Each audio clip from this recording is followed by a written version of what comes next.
Israeli सेना इन दिनों Gaza पट्टी में जोरदार हमले कर रही है। इजरायली रॉकेट गाजा के कई इलाकों में तबाही मचा रहे हैं। हमास के खिलाफ जारी इजराइल के हमले लगातार जारी हैं। इजराइल हर उन इलाकों और इमारतों को निशाना बनाकर हमले कर रहा है जहां हमास के लड़ाकों के छिपे होने की आशंका है। दरअसल कुछ दिनों पहले ही इजरायली डिफेंस फोर्सेज की ओर से ये दावा किया गया था कि हमास गाजा में अस्पतालों को अपने ठिकाने के तौर पर इस्तेमाल कर रहा है।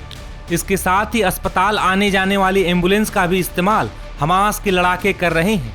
यही नहीं, इजराइल ने हाल ही में ये भी दावा किया था कि एक अस्पताल में हमास के लड़ाकों ने हथियारों का जखीरा भी रखा हुआ था। वहीं इजराइल के इन हमलों के बाद गाजा के स्वास्थ्य मंत्रालय की ओर से दावा किया गया है कि पिछले कुछ दिनों के हमलों में ही करीब 40 लोग मारे गए हैं। इस दौरान खान यूनिस में हुए हमले में 8 लोगों की मौत हो गई है, जबकि उत्तरी इलाकों में हुए हमलों में 30 से ज्यादा लोगों की जान चली गई है। इसके साथ ही 150 से ज्यादा लोगों के घायल होने का दावा भी गाजा के स्वास्थ्य मंत्रालय की ओर से किया गया है। गौरतलब है कि इजराइल गाजा में ही नहीं बल्कि लेबनान में भी हिजबुल्लाह के खिलाफ कहर बनकर टूट रहा है। इजराइल ने हिजबुल्लाह चीफ समेत कई कमांडरों को मार गिराया है। इजरायली सेना के जवान लेबनान में हिजबुल्लाह के खिलाफ ऑपरेशन चला रहे हैं। ऐसा लगता है कि अब इजरायली टैंक और तोपें लेबनान से हिजबुल्लाह का नामो निशान मिटाकर ही दम लेंगी।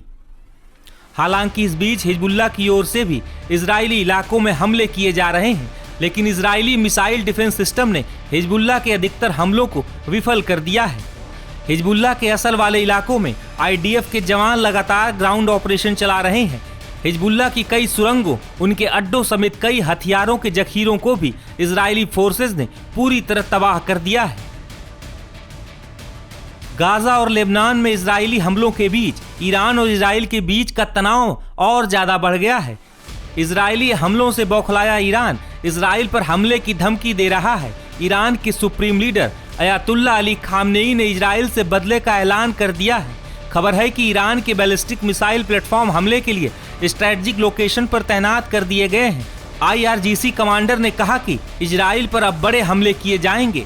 दरअसल बीते 26 अक्टूबर को इजराइल ने ईरान के कई मिलिट्री ठिकानों को निशाना बनाया था। ये हमला ईरान की ओर से इजराइल पर किए गए 1 अक्टूबर के हमले का जवाब था। वहीं अब अमेरिका और इजराइल ईरान को दोबारा हमला नहीं करने की चेतावनी दे रहे हैं, तो वहीं ईरान एक बार फिर इजराइल पर हमले की तैयारियों में जुटा हुआ है।